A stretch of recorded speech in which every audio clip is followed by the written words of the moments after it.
네, 나흘간의 설 연휴가 끝났습니다. 일가 친척을 만나는 명절은 즐겁기도 하지만 동시에 스트레스를 많이 받기도 합니다. 이렇게 쌓인 스트레스가 만성 두통의 원인이 될 수도 있습니다. 네, 보다 자세한 설명을 위해서 대한도통협회 부회장이자 한림대학교 강남성심병원 신경과 주민경 교수 연결해서 알아보겠습니다. 안녕하세요. 네, 안녕하세요. 네, 저희가 이제 명절 얘기를 시작을 하긴 했는데 네. 최근 한 조사 결과를 보면요, 직장인들의 90%가 두통을 앓고 있다 이런 연구도 있더라고요. 한마디로 굉장히 좀 많은 사람들이 두통 때문에 고통을 받고 있다 이렇게 볼 수 있을 것 같은데 어떻습니까? 예, 일상에서 직장인들이 90% 두통으로 고통을 받고 있다는 결과입니다. 네. 특히 이제 이 중에 30%는 한 주에 한 1에서 3일 이상 빈도로 두통을 앓고 있다는 결과인데요. 즉, 이 결과는 직장인의 3분의 1이 만성 두통의 위험이 있다는 결과입니다. 그렇군요. 교수님도 가끔 두통을 앓으십니까? 저는 원래 제가 두통이 너무 심해서 두통을 전공하게 된 사람이고요. 그러셨군요. 예. 본인이 아파서 두통에 대해서 연구를 예. 더 많이 하셨는데 만성 두통이 되기 전에 스스로 두통이 얼마나 자주 발생하는지 또 얼마나 또 심각한지 확인해 보는 게 좋을 것 같은데요. 두통도 정도 차이가 좀 있잖아요. 증상에 따라서 좀 구분할 수가 있습니까? 예, 특별하게 원인이 없는 1차 두통과 다른 원인에 의한 두통으로 크게 2차 두통으로 나누게 됩니다. 예. 1차 두통의 대표적인 것이 편두통인데요.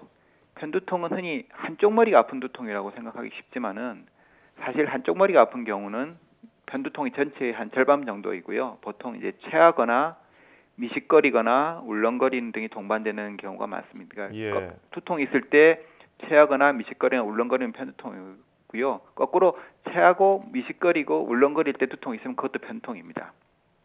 네. 가족 중에 이제 두통이 있거나 이제 가족력이 있거나 스트레스, 수면 부족, 비만, 자극적인 냄새, 환경적인 요인 등으로 발생하기도 하는데요.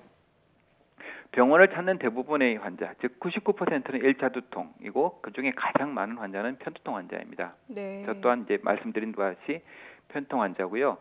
그러나 이제 1차 두통과는 달리 2차 두통은 생명을 위협하거나 심각한 장애를 유발할 수 있어서 주의하셔야 합니다. 네.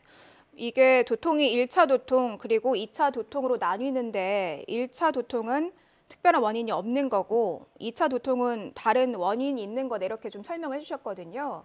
그렇다면 이 2차 두통의 원인은 어떤 거라고 우리가 좀 볼 수 있는 건가요? 흔하게 이제 2차 두통의 원인은 뇌출혈, 뇌종양, 이제 혈관 박리 같은 혈관이 찢어짐, 그다음에 뇌압의 저하 등에 의해서 발생하게 됩니다. 네. 아시다시피 이러한 원인들은 생명을 위협하거나 심각한 장애를 유발할 수 있는데요. 따라서 정확한 진단과 치료가 필요합니다. 네. 2차 두통은 하는 소위 말하는 붉은 꼭 이제 위험한 사인이 있는데요. 이런 것들로는 1분 이내에 갑자기 발생하는 심한 두통이 발생하는 벼락 두통이 있거나 50세 이후에 과거와 다른 새로운 두통이 발생하는 경우를 의심해 볼 수 있습니다. 그리고 한쪽만 아픈 경우, 그러니까 왼쪽만 아프다든지 오른쪽만 아픈 경우와 같이 한쪽만 아픈 경우, 기침, 운동으로 인해서 심해지는 경우, 또한 마비나 감각 이상, 경련과 같이 두통이 같이 나타날 때 이런 경우에서는 2차 두통이 아닌지 주의 깊게 살펴보아야 합니다. 예. 원인이 다양하기 때문에 어떤 원인 때문에 발생하는 건지 정확한 진단이 필요해 보이는데요. 우리나라 사람에게 특히 잘 나타나는 두통이 따로 있습니까? 우리나라 사람이라고 특별히 많은 건 없는데 다른 예. 세계 해외에서 다른 나라에서 한 거와 비슷합니다. 그러니까 우리나라 인구 집단 전체에서 가장 흔한 두통은 긴장형 두통인데요. 예. 주로 스트레스나 과로 등에 의해서 심리적인 요인에 의해서 나타납니다. 흔히 이제 양쪽 머리가 멍하게 경도, 중도, 참을만하게 아픈 정도이고요. 예. 편두통과 비교를 하자면 편두통은 구역이나 울렁거림, 체함 등이 같이 동반되는 비교적 좀 심한 두통이고 긴장형 두통은 양쪽 머리가 멍하게 아픈 조금 약한 두통이라고 할 수 있겠습니다. 네.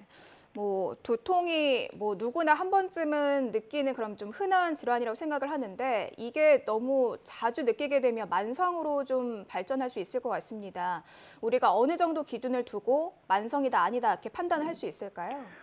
만성 두통은 그러니까 한 달의 절반 이상, 네. 일주일의 절반 이상 아픈 경우를 만성 두통이라고 하고요. 이러한 상태가 3개월 이상 지속된 경우를 말하게 됩니다. 네. 이제 만성 두통을 앓게 되면 자주 반복되는 두통과 구역, 그다음에 이제 빛공포증, 소리공포증, 그다음에 뭐 잠 안 오고 어깨 아픈 그런 동반 증상이 나타나게 되는데 이런 것이 굉장히 심하고 치료도 잘 되지 않습니다. 따라서 만성 두통이 되기 전에 이간 만성 두통으로 진행하는 것을 예방하는 것이 매우 중요합니다. 예. 뭐 한 달에 절반 이상을 두통으로 고생하면 정말 끔찍할 것 같은데요. 사실 두통을 앓으면은 치료를 해야겠다는 생각이 들기보다는 내 몸이 좀 안 좋구나, 쉬면 나아지겠지 이렇게 생각하는 분들이 많거든요. 두통을 방치하게 되면은 심한 경우에 어떤 후유증이 있을 수 있을까요? 흔히 이제 두통 치료를 받게 된다면 이제 약물에 과용이 돼서, 그러니까 약물에 인이 박혀가지고 더 나빠진다고 아예 받지 않은 환자분이 많으신데요. 예, 예. 이러한 반복되는 두통을 방치하면 점차로 두통의 빈도가 점점 더 많아지게 됩니다. 이러한 데 두통이 반복되면 직장이나 학업 능률이 떨어지고 사회생활이 힘들어집니다. 앞서서 말씀드린 직장인 대상으로 한 연구에서 전체 두통 환자의 약 70%가 그러니까 두통의 능률이 저하되고 5%는 네. 결근과 결석이나 그런 것들을 경험했다고 했는데요. 이러한 만성 두통이 되면 매일 고통을 느끼는 나날이 늘어나고 불면증, 기분 장애, 뭐 전신 통증 등이 더 심해지고 뭐 학업이나 직장 생활을 더 못하게 되고 치료 반응하지 않고 이런 것들이 오랫동안 지속하게 됩니다. 네. 두통이 흔하다고 해서 그냥 그걸 방치하면 더 큰 문제를 불러일으킬 수 있는 만큼 심하면 미리미리 좀 진료를 받는 게 중요할 것 같습니다. 그런데 두통이 오면 아무것도 못하게 되잖아요. 집중도 안 되고 힘들어서요. 그래서 빨리 이게 진통제를 먹는 분들 많이 계시거든요. 저도 좀 그런 편인데 이렇게 진통제를 먹는 습관 나쁘다고 볼 수 있을까요? 아니면 뭐 크게 문제 없을까요? 여기서 중요한 것이 있는데요. 그러니까 두통 치료를 위한 약물이 지나칠 경우에 약물 과용을 부를 수 있습니다. 네. 근데 이때는 뭐 약물을 중단하게 되면 이제 가장 효과적인데요. 사실은 약물 중단하게 되면 한 일주일 정도 굉장히 고통스럽거든요. 네. 그래서 이제 그런 끊는 치료를 혼자서 끊고 안 되면 병원에 입원해서 끊게 됩니다. 그래서 실제로 많은 환자들이 매일매일 약물 과용 중단하고 한 30년 이상 지속되던 환자들이 최근에 저도 치료를 하고 갑자기 좋아지는, 뭐 2, 3주 만에 좋아지는 경우가 많거든요. 근데 이런 두통 치료를 위한 약물 과용의 기준으로서는 아스피린이나 아세타미노펜, 비스테로이드 항소염제는 일주일에 3일 이하로 드셔야 되고요.